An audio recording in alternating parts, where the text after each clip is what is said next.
Hi everyone and welcome to a new video. This is not a podcast episode. This is a little knit and chat with me Q&A type of video. I wanted to do this because I want to try and get back to regular uploads as much as I can. I had some spare time today, so I thought I would record a video that I can upload later next week. So yesterday on Instagram I put up in my stories one of the little question boxes, and I asked you guys if you wanted to send in any questions, and some of you did, which was really nice. I have those up on my tablet, which is down here, and then over there on my laptop I have Formula 1 on because it's a race day. If you follow me on Instagram, you'll know that I am a Formula 1 fan and I love following the races. So if you see me glancing over there every once in a while, something may be happening in the race, who knows? Today, to just date this, I guess, today is the day of the race in Hungary, so it's the last race before the summer break. Anyway, let's get into knitty stuff. So today I am just working on the half and half wrap. I thought I would grab a project that I don't have to pay attention to. It's just knitting garter stitch until the marker, so that's obvious enough. And let's get into the questions. So the first question is by, where's the nice overview? You used to have, like, on Instagram, a nice overview of all the questions where you can read like the full question, and now I can't find it. Oh well, I can't see the questions, but it's not the nice overview. So this was knitted by just Delphine, and they asked, are there any, I have to translate this in my head at the same time as I'm reading this because the question was in Dutch, but she's asking, are there any knitting events that you're going to visit this year? And I can say yes. One is for sure, so which will actually be really soon by the time this video uploads. So on the 8th and 9th there is the Knit and Knot Beurs in Tilburg, and I'm going on Monday, so the 8th. I think I'll upload this video on Friday, or maybe Saturday, I don't know, probably Friday. So if you're going on Monday, I'm a bit awkward in person, but it would be nice if you said hi, I guess. Yeah, so I'll be there on the Monday with a friend to look at all the nice pretty yarns. I have no clue what time we're going to be there. It's quite a bit of a drive for us. I think it's about an hour to an hour and a half. Am I right? I don't know. And I don't know yet what time we're leaving here, but probably we'll be there by the end of the morning, I think. I'll have to message her by that time. But yeah, that's where I'm definitely going. And then I know there's more events, but I don't have any plans yet. I might go, I might not go. But if I'm going somewhere, I think like the day before the event, I'll put it on my Instagram that I'm going, and maybe try and take you guys along in like Instagram stories. I don't like bringing out a camera at a big event and being like filming and stuff like that, like vlogging. I feel way too awkward to do that, so probably not that, but maybe some Instagram stories with some pictures and stuff. That would be nice. So yeah. The second question, so because Instagram is being weird, I cannot see. I have to do something to see the full username if they're a bit long. So this one is by Nina Maria Design, and they are asking, do you have any big knitting goals for the coming years? And I have to say, I don't, honestly. You know, I have like things I would like to make someday, that maybe feel a bit too intense for me to start right now. But I don't have anything like, oh, in a couple of years I want to be able to do this, or I want to have made that. I'm a very like in the moment kind of person, and knitter as well. So if I feel like casting out something on that day, I will cast something on, and I don't think, especially with knitting, I let it come and go. So I don't really like to plan those things ahead too much. The only thing I plan ahead for is the Mystery Knit Along of Stephen West. I know that in like October time, I'm gonna need like all my projects are gonna be shoved aside, and I'm gonna be working on that. But otherwise, nah, I don't plan. I know some people do, and they're like, oh, in 3 years I wanna have made all this or this specific project, or you know, a decent amount of wardrobe. And I'm just like, no, I'm just knitting for fun, and whatever the hell I fancy. So yeah. So then Sheep Yarns is asking, see you at Knit and Knot? And yes, Lianne, I will see you there. The friend I'm going with actually won Lianne's giveaway for a ticket, and she just told me that she also with that won a little like a small amount to like a gift card for Sheep Yarns, which is Lianne's yarn shop. If you don't know about her, check her out, because she has some amazing yarns, like this one. So if you like fun, bright colors, Lianne from Sheep Yarns, there's some free promo for you, Lianne. And then Lianne also asks, how many whips do you currently have, and what is your most whip count at one time? I think I currently have the most amount of whip count, and I will have to look up my Ravelry to check how much it is. 1, 2, 3, 4, 5, 6, 7, 8, 9, 10. Yeah. 10 whips, I think. Let me just check at the bottom, because sometimes I put something in the hibernation and forget about it. Yeah, there's one. 11. 11 whips. And I hear some beeping. I'm not sure if it's outside or inside. I think it's outside. So 11 is my current whip count, and I think that that is the most amount of whips that I've ever had. Yeah.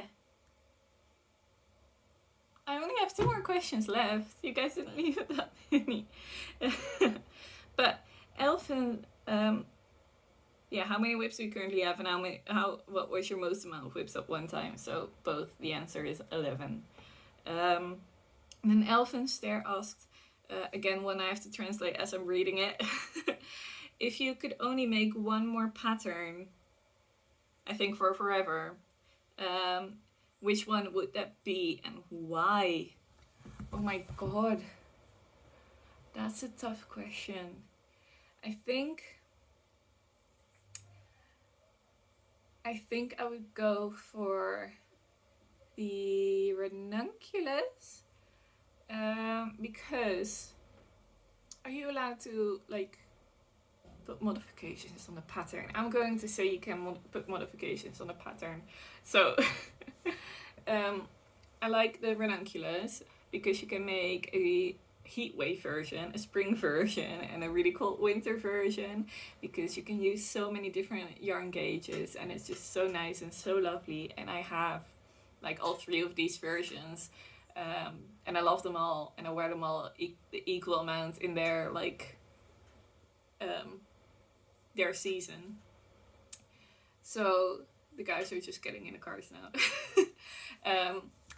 So I think the ranunculus, and then if you can like change it a bit, I would probably make a version as well when there's like no texture or different texture, or you know, I feel like it's a very versatile pattern, not only for the yarns that you can choose, but also I think a ranunculus without any texture at the top would still be really nice. Because it's just such a comfortable fit, and it's lovely. And I do think the texture makes it even lovelier, but then you're like, the texture is quite recognizable even if you do it in different gauges. So it will be noticeable if at some point you have like 5 winter versions and you're wearing the exact same jumper with the same textures but just in different colors every day. I feel like people would notice that. So probably some plain ones, because with plain ones you don't notice that much as the exact same thing but in a different color. I feel like the texture makes it more recognizable. So yeah, I think the ranunculus. I do have to say I am really enjoying this project, but that one is just a bit more fun. And then I never know how to pronounce this. Hellebore fibers, I don't know. How many Holst yarns have you tried, and what are you most excited about moving into your flat? So I'll start with the yarny one. How many Holst yarns have you tried? And I have to say, I've only tried 2. So I have worked with Super Soft before in multiple different projects, and I absolutely love that yarn. It truly is like an affordable workhorse yarn, and it is a bit rustic, so if you're very sensitive I wouldn't recommend it. But if you are fine with sheepy yarns, then it's just so nice. It's a good, like, Holst in general is pretty good for budget yarn. Like, you can get a cone for about 25 euros. And that's 500 grams, so that's like 2 fingering weight jumpers for me, or 1 held double with maybe an accessory or some scrappy project. I got at the end of the row, so I need 1 second to turn. It's good to know, it takes me about 12 minutes to do a row. So what was I gonna say? Oh, I completely lost my train of thought. Yeah, love Super Soft. Recommend it if you are fine with workhorse yarns. And then I've worked with Holst Ghost, but only once, and only held with a mohair.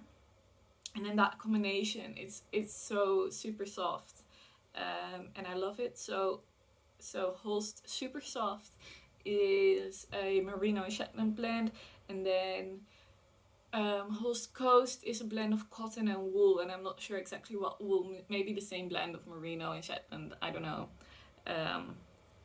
but it's a cotton and wool blend, and combined with the mohair, it's super lovely. Knitting it with it did feel like you have to be a little bit careful with it. If you want to break the yarn, you can quite easily do that. So I'm not sure how durable a project with it held single would be. But that might just be me. It might be super strong when it's knitted up, but I can't really say because I've knitted it with mohair, so that makes it strong anyway. But yeah, it's holding up really nice. It's the Airy Cardigan by Fable Knitwear that I knit with that combination, and it's super lovely, and I've worn it a lot and it still looks absolutely amazing.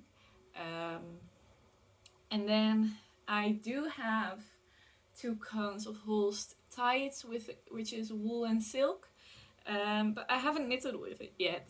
I do have plans for both the cones, but I just haven't gotten around to casting it on yet. So at some point in the future, hopefully this year, I will be able to give an opinion on those. On the cones, they feel really soft and really nice, and I like them even a bit more because I feel like the silk gives it these little speckles. I'll grab one so I can show you. wearing purple leggings today. But if you look closely, you can see there's a little bit of unevenness and bits that took the dye a bit differently or a bit less than the rest of the yarn. And I think it looks really nice. I want to knit a wool and honey with this. I think that would be super lovely. And it is really soft. Like next to this, it is a bit rough. It's not 100% merino soft, but for a rustic yarn, it is soft. Very, very soft. So I'm really looking forward to knitting with that. And then I still want to try the, I think, is it called CeeLo? It's a bit more of a bulky yarn, and I think maybe at some point this winter, or if they have a Black Friday sale, that's when I might get it and knit with that. So yeah, those are my Holst experiences. The race is about to start. Ooh, sorry. What are you most excited about? I'm so distracted. I shouldn't have done this at this point. What are you most excited about moving into your flat?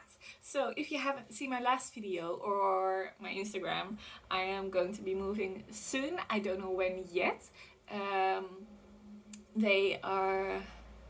They still have to do some stuff, I believe, and they just can't give me a date yet of when I'll be able to get the key and start painting everything. That is what I'm not looking forward to, at least. Literally every inch of that flat is gonna have to get painted because it just doesn't look that nice at the moment. It's not like terrible at all, it just really could use a fresh coat of paint. And the ceilings as well. It's gonna be ceilings, doors, what are the, I can't remember the English word, but the bit that's around the door frame, but the same with the windows, those bits. So the ceiling, the doors, the frames around the doors and the windows, all the walls. Yeah, so it's gonna be a lot of work, but the floor that is in we're keeping, so that saves a lot of work. But yeah, what I'm most excited about, it is getting to decorate and have like a whole flat that is my own space, because now of course I have like this room that is my own space, but also this used to be my brother's bedroom, so when he moved out I got this room, and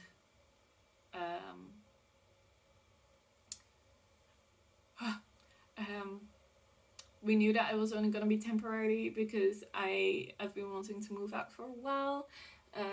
So we didn't really, we just painted the walls white so that when I would move out my parents wouldn't be stuck with a random color. And yeah, it's not bad, but it's just not how I would have loved it. So now I get to do everything my way, and I already picked out the paints. So in my bedroom it's going to be like a vintage like terracotta pink, like very warm pink color, and then my living room is gonna have one contrast wall that's gonna be a lovely bright yellow, because I want it to be happy. I really want it to be a happy place, and so that yellow, and then I have a black couch. I already picked up my furniture at my work because I work at a furniture store and we have an outlet, and in the outlet they just want to get rid of the stuff. It's a lot of stuff that's been returned or cancelled too late, or things like that. So it's all fine. Most of it is fine at least, and I can get everything there at a really, really good discount, at a really nice price, because I work there as well, so I get like extra discounts. So I got a black couch, and then I want to get like yellow and pink cushions on it. I have this whole vision in my head. So yellow wall, yellow and pink cushions on a black couch, and then I have a kind of like grayish coffee tables. That's like a set of two small round ones that can go into each other or separate from each other. And then I have the pink chair that has featured in some of my earlier videos. So I want to get yellow cushions on that. So the theme is going to be yellow and pink. And then my desk is going to come, and I still need to get a TV and like a TV cabinet, but I'm planning to get that later on, probably cheap somewhere secondhand. And yeah, so I'm just excited about that. Like I'm just like the interior decorating. I'm not an interior decorating, but because I've worked at a furniture store for like 3 years now, it's definitely like starting to become more and more of one of my interests. And I'm just so happy to be like properly able to decorate a place myself now. And I just want it to be happy. And yeah, I'm just really excited about it. I already bought plates, and like even my plates are like happy. They're like, they have a white base, but they have a yellow print on top of the plate. So even my plates are happy, and I just, I'm so excited about that. And the one more thing I am super excited for is they're replaying something, and I don't know what. Oh my god, I missed the start. So the other thing I'm super excited for is I'm gonna be able to get cats, a little kitty cat. I am so excited for that. So when we went to look at the place, we were like, oh, that's a window that can stay open. Nobody can break into that. It's way too small for a human to fit through, but a cat can fit through easily. So then the cat would be able to go out and inside even when I'm at work. And that's what when we used to have a cat, our cat did too. And I personally think that would be the nicest for the cat, because they can choose where they want to go. Yeah, I can get a cat. And I did think, well, like I had this thought, I was like, well, fuck, I have a black couch, but I've thought of the solution, and that's just to get a black cat, because then you can't notice black hairs on black fabric. Smart. Anyway, I will refresh to see if I may have missed something, but I think those were all the questions. Yeah, they were. Yeah. So that was today's video. I hope you enjoyed it. Maybe I'll see you Monday at the Knit and Knot Beurs. And otherwise, I will see you next time. I hope you have a nice day, and please like and subscribe and comment, and bye bye!